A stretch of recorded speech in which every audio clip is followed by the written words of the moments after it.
is wrong with speaking? I wouldn't go there. If he came here, I'd accept him. We should be eating a hamburger on a conference table, and we should make better deals.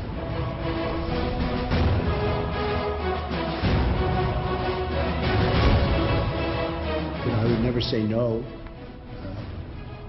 It may be very late. It's very late. It's very late in the picture right now. I don't know if this sends a message. It doesn't make any difference if it does or not. North Korea is a problem. The problem will be taken care of. The status quo in North Korea is also unacceptable, and the Council must be prepared to impose additional and stronger sanctions on North Korean nuclear and ballistic missile programs. This is a real threat.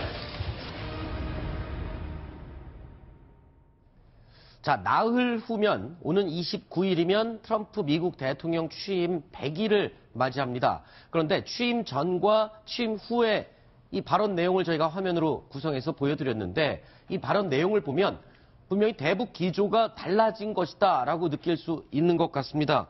어떻게 보십니까? 대북 기조가 달라진 건가요? 네, 그러니까 대통령 취임 전에는 네.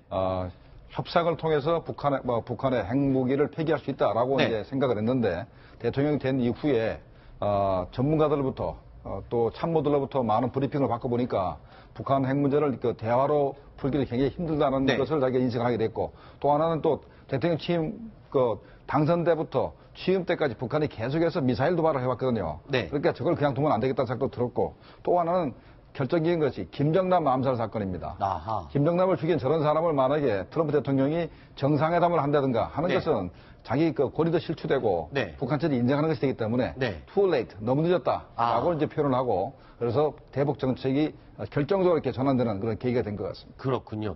자, 그런데 특히 요즘 최근에 트럼프 대통령의 행보를 보면 북핵 문제 해결을 굉장히 우선순위에 두고 있다라고 느껴지는 것 같아요. 여러 가지 무역 문제, 테러 문제 여러 가지가 있겠지만 북핵 문제에 대해서 굉장히 주력을 하고 있죠. 예. 지금 트럼프 대통령이 이제 아까 4월 29일이 100일이 네. 취임 100일 되는 날이라고 하지 않습니까? 네. 그런데 국내 문제에서는 사실 별로 이렇게 해놓은 게 없거든요. 네. 그래서 적어도 북한 문제와 관련해서는 성과를 내려는 거 아닌가 이렇게 지금 예상이 되고 있는데 그래서인지 24일에 네. 트럼프 대통령이 직접 안보리 이사국 15개국의 대사들을 백악관으로 초청해가지고 네. 북한의 위협이 실질적이고 지금 아주 현실적인 그런 위협이라고 하는 걸 강조를 했습니다. 네. 그리고 이틀 뒤인 26일 바로 오늘이죠. 예.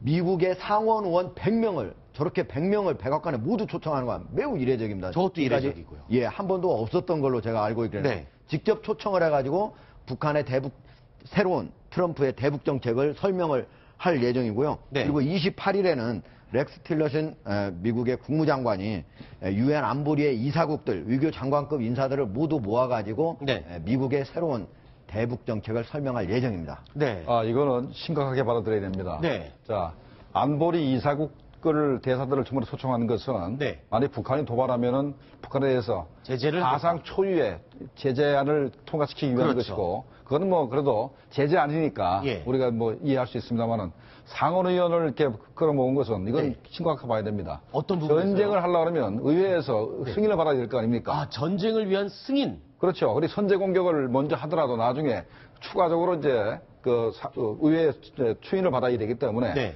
의원 100명을 이렇게 백악관에 초청한 것은 우리가 심각하게 받아들여야 되고 또 이제 렉스 틸러슨 장관도 네. 또 안보리 이사국 외교 장관들을 다시 이렇게 만나서 네. 그 문제를 논의하겠다는 것은 이거는 요번에 만약에 북한이 핵실험을 하거나 ICBM을 발사하면은 네. 완전히 중국을 그러니까 중국을 활용해서 또는 원유 수입을 중지시킨다든가 네네. 하는 그런 엄청난 제재안을 통과시켰다 이런 의미인 것 같습니다. 자, 이 미국의 역대 정부 가운데 이렇게 군사력 개입까지 언급하면서 북핵 문제에 집중했던 정권이 있었습니까? 트럼프만큼?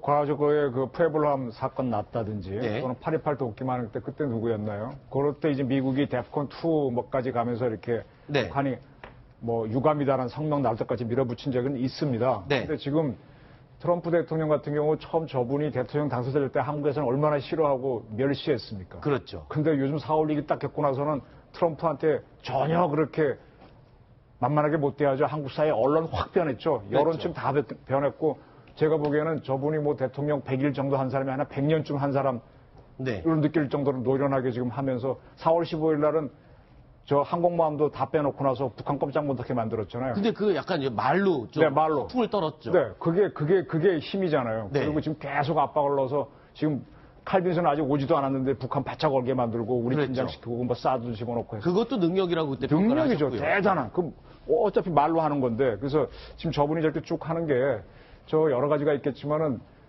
저분도 지금 아쉬운 점이 많을 거예요. 뭐냐면 오바마 케어를 없애려고 하다 실패하고 여러 가지가 지금 안 되고 있어서. 네. 근데 지난번에 시리아 폭격을 딱 해보니까 지지율이 확 올라갔단 말이에요. CNN 같은 경우는 매번 선거 전에 여론조사해갖고 트럼프 안 된다 했는데 돼버리니까 또 문제다고 시비 건 언론인데. 네. 그 간판 앵커조차도 잘했다고 칭찬할 정도로. 지금 네. 트럼프는 국내에서 정치를 잘하려면 지지도를 올려야 되는데 아하. 그것이 이런 안보 문제더라. 그래서 결국은 그 국방부 장관이나 그 외교안보 보좌관한테 무게 중심을 실어주고 방법을 네. 찾아라 하니까 이분들은 작전만 짠 사람이니까 아주 좀 멋있는 작전을 제가 보기엔 만들어내고. 그렇군요. 그러니까 트럼프 미국 대통령은 단순히 북한 핵 문제에 집중한다기보다 국내외, 그러니까 미국 내에서의 지지율 반등, 그리고 여러 가지 정치적 입지를 고려해서 북한 핵 문제를 우선적으로 지금 관심을 두고 있다. 이런 해석을 해 주셨고요. 자, 그런데 과연 북한이 미국을 직접 공격할 수 있냐? 이와 관련된 미국 내의 분석이 나왔어요. 그러니까 뉴욕타임스의 보도 내용인데 북한이 6, 7주 내에 핵폭탄 하나를 제조할 수 있을 정도의 능력을 갖추고 있고 또 미국 고위 관계자는요. 북한이 미사일, 자, 미국 본토를 향해서 쏘는데 4, 5년 걸릴 것이다. 이 문장만 보면은 뭐 오래 걸린다는 소린가 했는데 그게 아니고 조만간, 즉 트럼프 미국 대통령의 임기 내에 ICBM 대륙간 탄도미사일을 완벽하게 완성해서 쏠 수 있을 것이다. 이렇게 위협적인 내용으로 받아들인 거겠죠? 예, 그래서 제가 북한이 6, 7주에 핵폭탄 하나 만들 수 있느냐 네. 하는 부분인데 네. 2010년도에 북한이 공개한 영변에 우라늄 용적 시설이 2,000기입니다. 네. 근데 그걸 2013년도 말에 똑같은 걸 또 하나 만들었어요. 그래서 4,000기 가지고 현재 우라늄 용축하는 것을 이제 하고 있고, 그 다음에 영변 오메가2 원자로에서 네. 프루토늄 만들 수 있기 때문에 그걸 합쳐서 1년에 한 7, 8발 정도 만들 수 있다라고 이제 판단한 것 같고, 네. 그 다음에 이제 북한 미사일이 미국에 도달하는데 4년 정도 걸릴 거다라고 네. 얘기하고 있는데, 통상 미국이 이렇게 해봤자 대개 보면은 미국의 생각보다는 훨씬 더 빨리 북한이 적응해 왔기 때문에 네.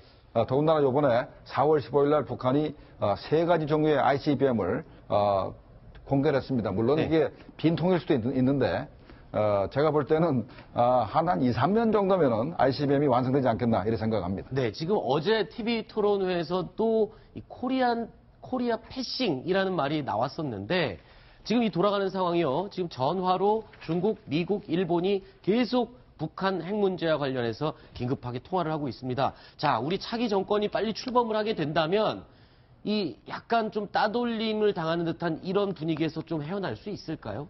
예, 뭐 헤어날 수 있을까요? 당연히 그렇게 해야 되겠죠. 네. 왜냐하면 지금 현재 트럼프의 그 대북 어떤 그 기조. 조치 네. 이런 것들은요 과거하고 완전히 달라진 게 뭐냐면 첫 번째는 지금 미국, 중국, 일본 이 세 나라가 아주 긴밀하게 계속적으로 정상급끼리 통화를 하면서 준비를 하고 있지 않습니까? 그리고 지금 아까 방금 전에 얘기했듯이 의회라든지 아니면 유엔 안보리라든지 이사국들한테 직접 트럼프가 설명을 하고 이런 것들은 전쟁을 준비한다는 거거든요. 근데 우리가 예전에 보면은 이라크 전쟁을 할 때 뭐가 있었어요? 거기에 대량 살상 무기가 있다고 얘기를 직접적으로 막 언급을 했지 않습니까? 근데 지금 저기에서 6, 7주마다 핵폭탄 하나씩 만들 수 있고 트럼프 임기 내에 50개까지도 핵무기를 만들 수 있다. 그 얘기는 바로 미국 사람들이 북한의 어떤 그런 핵 위협을 실질적으로 바로 가슴으로 느끼게 네. 만들어요. 이거는 바로 치기 직전. 그게 네. 선제 타격이든 뭐든 무력으로 치기 직전에 일어나는 그런